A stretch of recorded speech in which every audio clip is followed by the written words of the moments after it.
All right. Hey, what's happening? Ward Wrestling Live. We're back. It's the 4 o'clock show, and we have another amazing, legendary, under the radar. If you don't know him, it's Coach Bing Osborn out at Kathleen. He's been doing big things, 20 years coaching here in Florida between Mulberry and Kathleen, his alma mater. 2 state champs, 7 state placers, 45 state qualifiers. He was a state qualifier himself, but the amazing number is 360 dual victories, which you got to be good and coaching often. And another amazing thing is a Navy vet. So, of course, thank you for your service. And Coach Osborn, thanks for coming on, man. It's an absolute honor to get to meet you and welcome you to my show.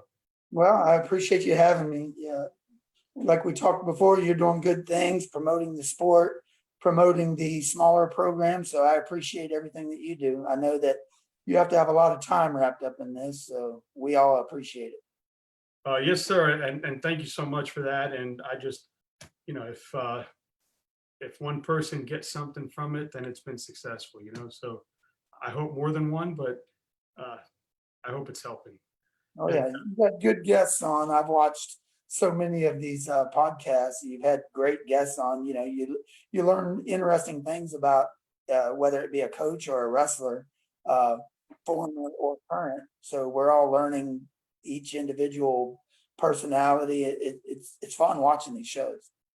Well, thank you, man. I appreciate that. And I hope that when everybody gets back into wrestling and you guys are back in rooms and tournaments, I hope coaches are like, hey, man, that was pretty cool being on that guy, or whatever, You'll get a lot of slaps on the back, I promise you. Yeah, it kept us entertained during all this time. So that's awesome. But I mean, first things first, Coach, obviously we're in a unprecedented time. This has never happened before. So first of all, I'd love to ask, what have you been doing during this off season? How have you been affected? And also, what have you been doing to keep your kids and athletes' minds right through this, or at least, having them do something at home, or are they back doing calisthenics now? Well, most of my kids, I would say I've got 14 kids returning from last year's squad, and all but one play football. So they're all doing the football thing right now. I normally don't get a lot of off-season work at my school up until Disney duels. After that, they go back to football. So I may get a few months of off-season wrestling after the high school season's over. And then after that, I got to wait till football. So I don't get them year round. I'm not privileged like that. Oh, because they're doing their whatever off-season workouts and stuff. Yeah, with football. Yeah. Yeah, you would think that maybe you could share them a little bit, maybe get some tournaments in. Yeah, we all say that, but especially with this COVID thing going around, now they're worried that if they go to anything involved in wrestling, now they have to quarantine for 14 days before they get back out with the football team. So right now it's an uncharted way of doing things right now. I think we all have to just wait, live, and learn. Yeah, we'll see what happens, right? I think I'm interested to see if they're going to start practicing the fall sports coming up. Yes. I'd love to see it start to happen, because maybe that can be kind of process of elimination to what we need to do. Like, okay, well, during football season, we tried this, it didn't work. So by the time we get into different sports and get further down in the year, because of things they learned, maybe we can do things better come the winter sports. But I know, it's hard because nothing compares to wrestling. I mean, you're touching, you're sweating on each other, you're rubbing with there's nothing nothing about it that keeps you separate, right? So the wrestlers don't get this. We're immune to everything. Come on. Yeah. So anything you catch is ringworm. That's it. Yeah, and I like that. I like that that's the belief, and I hope it stays that way. Well, I honestly believe that I had it last December. I was sick as a dog for 2.5 weeks, but mainly just a cough. And of course, the doctor, you have upper respiratory infection. So I think maybe I had it and no one died on my team or in my family. So hopefully we all build up immunity.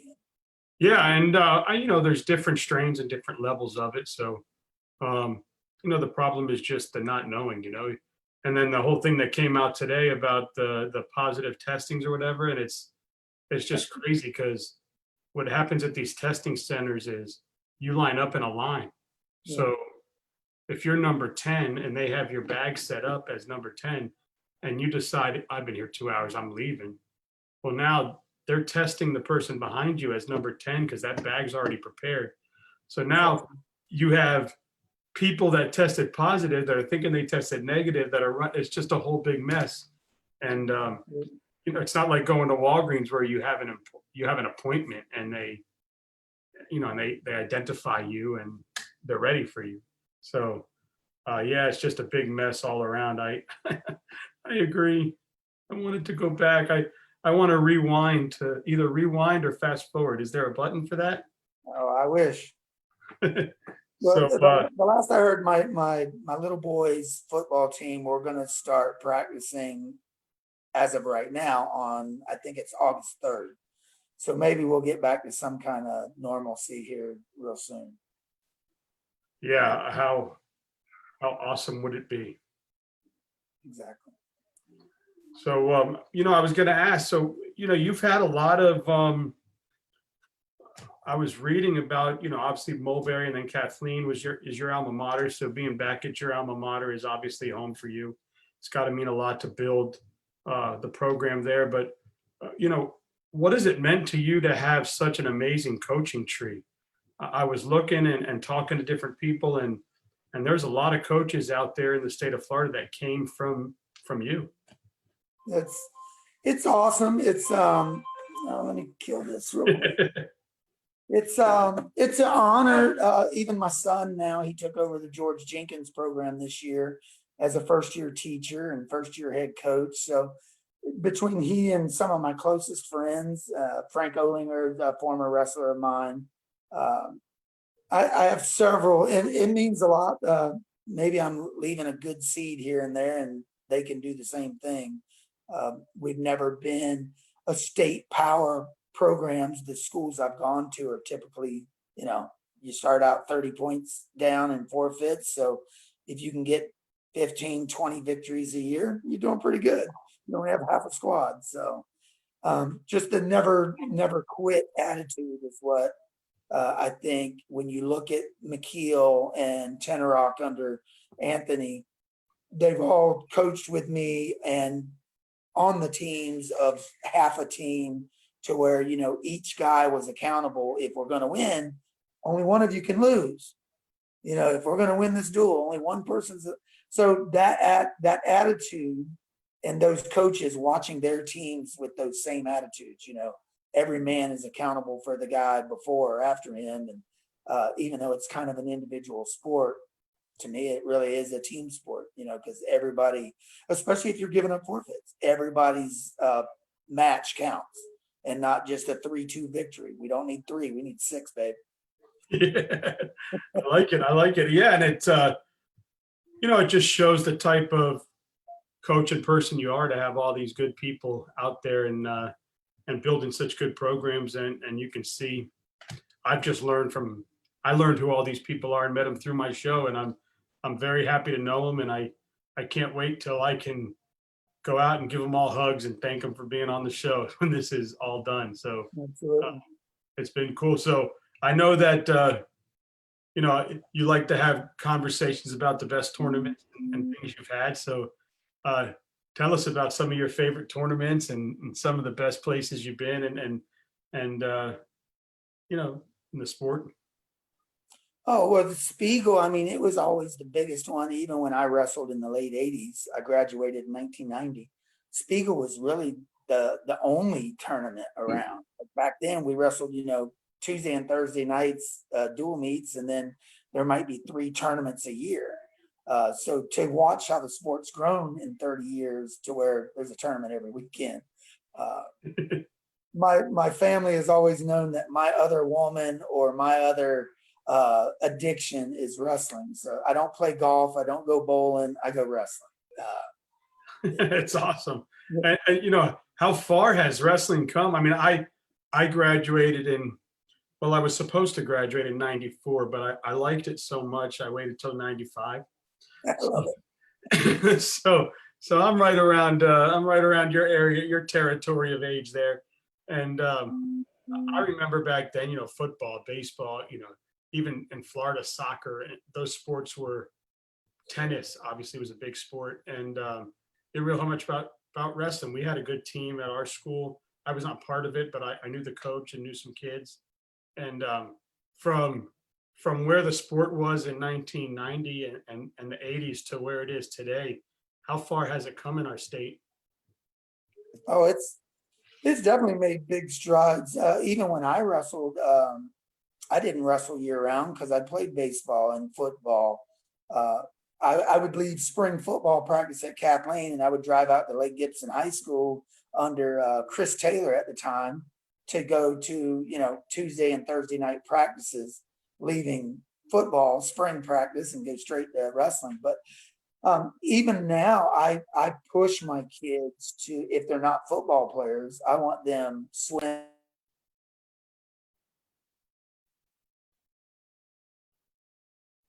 I like the difference in conditioning, the different elements of conditioning. I don't want my kids wrestling 12 months out of the year. I think a well-rounded athlete is a better athlete.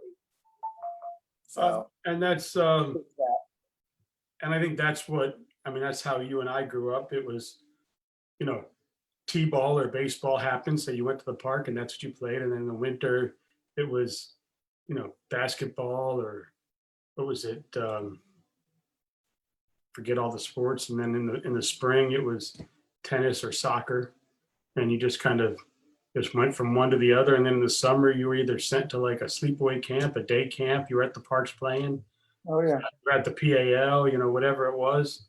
It wasn't. I mean, today you have so many different options, and especially in the state of Florida, you can play one sport all year round if you wanted to. There's nothing affecting it weather-wise. So, I uh, did that a couple of years ago with my son, where his little league football season ended, and we did a what they called a winter football season. It was supposed to be 8 weeks long. 18 weeks later, we're playing in the championship game, and I told the coach I would never do that again. I mean, it was all the way through wrestling season. I think that winter football season lasted until the end of April. wow. No, actually, it was after that, because yeah, it was about the end of April. So from June until April, we were playing Little League football. I'll never do that again. Too much. It actually burnt him out because last year he didn't even want to play football. Oh, I could imagine. Yeah, I mean, I remember you'd have like, they had some flag football things at the park you could go do and things like that, but for the most part. So, you know, how important to you is the office? Oh, it's where I get all my work done. Yeah, I figure Anthony puts you up to this. You know, it's been funny over the years because my hangout. I'm too old to go clubbing. I think I was too old to go clubbing 20 years ago. So my establishment was, you know, the office. Well, Hooters became known as the office because that's where you could find me doing my work. So Nice. it's funny, over the years I've had different referees and stuff. You know, the kids will be blown out of bounds and the ref will be standing next to me and he's like, "Hey coach, we going to the office after the tournament?" So it kind of got termed the office probably 15 years ago, and it just stuck. It was great when he told me that. I definitely, I wrote it down on my paper. So I was like, all right, I have to get that going. Um, so obviously your program at Kathleen, you have it's definitely a poverty issue around your school, and you're the type of person and human and coach that really impacts these kids. What impact do you look to achieve on these athletes, and how are you able to keep these kids focused and affect them the right way, where they don't fall into that, well, I can only go be a gang member or a drug dealer or a XYZ, and I don't have to do that. Coach has me in the right direction. He's getting me off to college. It's got to be tough emotionally, but how have you been able to really hone in and take care of these kids? I think that first and foremost, every sport uses it as a cliche, family. But I think in wrestling, just with what wrestlers put themselves through, we typically become family. And each of the kids hold each other accountable, and they know they're loved. I start every practice or end every practice and every tournament with, I hate you, I love you, see you tomorrow. That love-hate relationship, I hate the things that you do here, but I love you for who you are. So we love each other. I love each one of my kids, and I feel that it's given back in the 20 plus years as a head coach and probably another 4 or 5 as an assistant. I only know of 2 kids that have gone to coach. So most of them have all been in law enforcement and or the military, or the ones that we've described are on it now coaching. So I think I've built good young men. I hope that I've built good young men. That's amazing. Yeah, I had Coach Mock on, who's up in God, I remember somewhere up in the Midwest. Trying to remember the name of the town, but he has that kind. He has kids that they're high school kids that live by themselves, have no mom, and so it shows you what impact coaches like yourself and him and anybody out there are having on kids. I was talking to Coach Medina yesterday, Jessica Medina from the USA Women's Developmental Coach, and sometimes I've learned that I have to tell my kids, okay, if you do that again, I'm calling your coach. Yeah. And then we get a response. But if I say, do that again, you're going to your room, or do that again, I'm going to whoop your ass. They just like, yeah, right. Especially my one that's going to be 15. He's like, I'll kick your ass. I'm like, oh, okay, here we go. Right. But if I say I'm going to tell your coach, they're like, oh, don't tell my coach, don't tell my coach, don't tell my coach. So there's definitely an impact on a kid's life from a coach. So you try to give them tough love, but you also just try to speak to them as a man or a woman in these cases. Make them hold themselves accountable, because that's something that seems like it's disappearing more and more with this younger generation. There's no accountability, but I feel as if accountable in the wrestling room, in the classroom, hopefully that translates to also in the streets. So yeah, and hopefully other kids on the team are saying, hey, dummy, don't do that. Come on, come this way. Take a right instead of a left, right?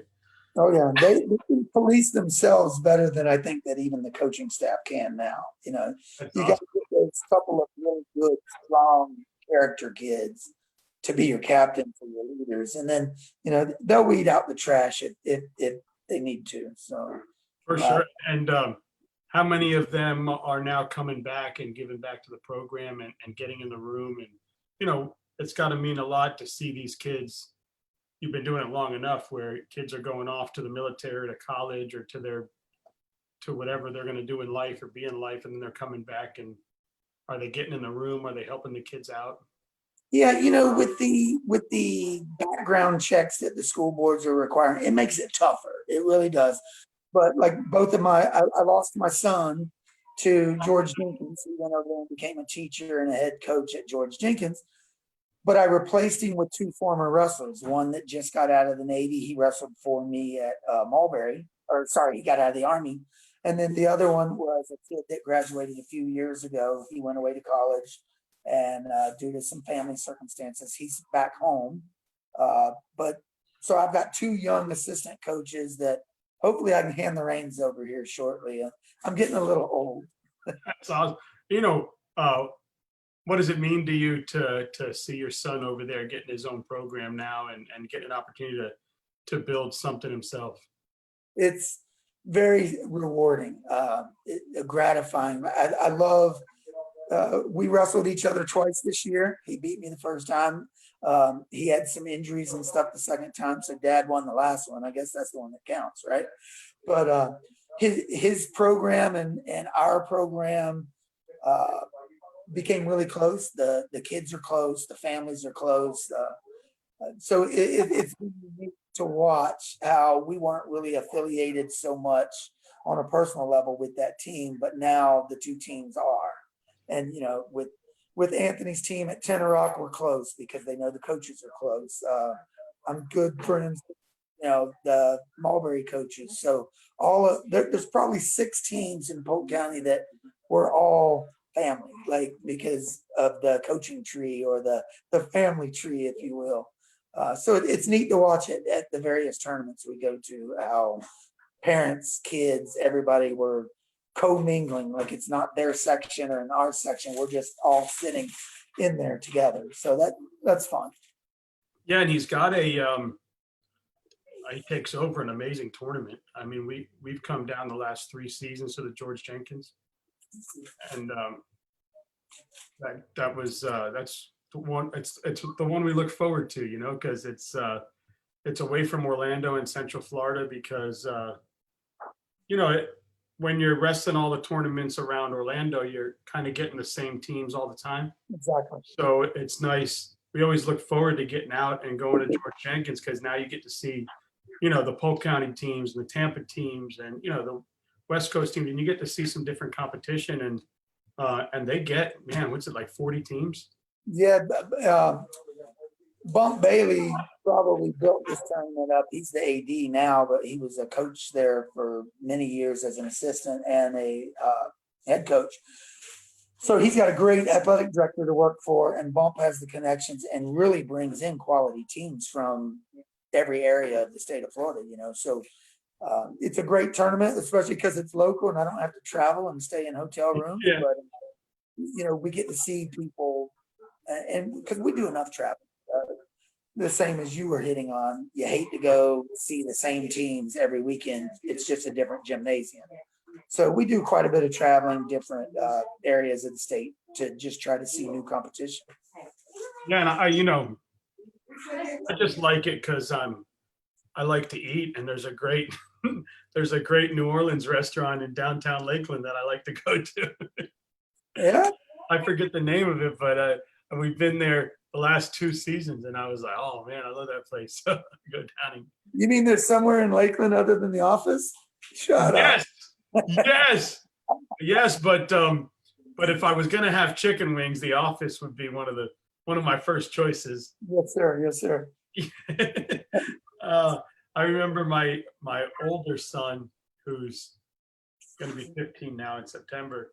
I don't know, he must have been 5 or something, and we went to the Hooters downtown, and he's looking around, pointing at the kids. I was teasing him and stuff, and now of course back then he's like, don't say that, Dad. Don't look at me, Dad. That's a girl, ew, right? But now he's like, hey, Dad, can we go to Hooters? I'm like, sure. Well, they got the best wings by far. Come on, man. Yeah. Other than Publix. But that's Not fun, even the man. same. It's good stuff, man. Well, I got some questions for you. Ready? Oh Lord, yeah. Shoot. All right, Ford's Garage or Five Guys? Ooh, probably Five Guys. I like Five Guys too. Freestyle or Greco? Freestyle. Sorrento or Romeo's Pizza? Ooh, Romeo's. You prefer Rumbles or Clinics?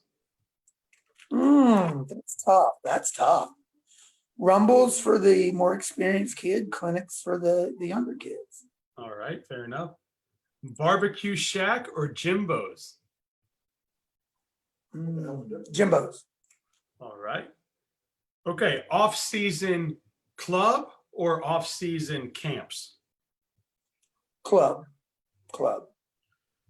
Crunchy Crab or Riverside Express? Oh, I don't know. They're both good, huh? Yeah. All right. Do you prefer duels or IBTs? Duels. Mainly just so those younger kids don't go 2 and out. You know, everybody's going to wrestle 5 to 10 times. So Awesome. Okay, with the state tournament, seed it or leave it alone? hmm, Would you say? I would say seeded. Nice. Yeah, it was. I hated to see that semifinals match. I wanted to see it in the finals with those two. Exactly. All right, here's the big one, and I think I know the answer, and I wrote it down. Hooters or the Wing House? Hooters all day, baby. The Office. All right, Yeah, the office. better looking women. Hooters or Wing House? Hooters. Hooters, of course. Hooters, of course. I like it. And it's only because of the chicken wings. Everybody out there, we just prefer the chicken wings. Well, I got to show you something real quick. They remodeled our local Hooters a few months ago, and Hooters went to a new logo. Well, I've got their old logo, if you can see it there.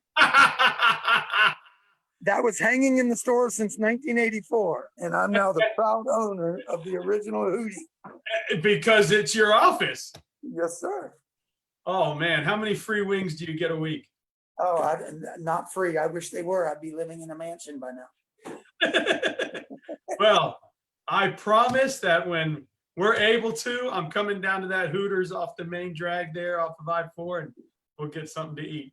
Well, definitely, and if not, we'll definitely do it. Come Moskowitz next year. You make sure you come to the Moskowitz, and we'll all go party afterwards. Yes, sir. It's a deal. Awesome. It was nice to finally meet you, and once again, thanks for everything you do. Just bringing wrestling to the forefront, even the smaller programs, the lesser known kids. What you're doing is tremendous, and I appreciate it. Absolutely. And listen, I'd love to have your son on. So Okay. I don't know if I can either send a link to you or he can go on to the Ward Wrestling Live page. There's a book now button where he can book it. Okay. Either way, he's welcome. We're always at the Jenkins, so I know it's called the Moskowitz now, but I like it. I always have to drive around the cow things back there and get back to the backside and walk through the mud and get around the track, and we're finally there. But Yeah. it's a fun time. So thank you, and obviously I appreciate you, and keep kicking life's ass, and have a good day. Amen. Thank you. You have a good day too. Thanks, man. Absolutely.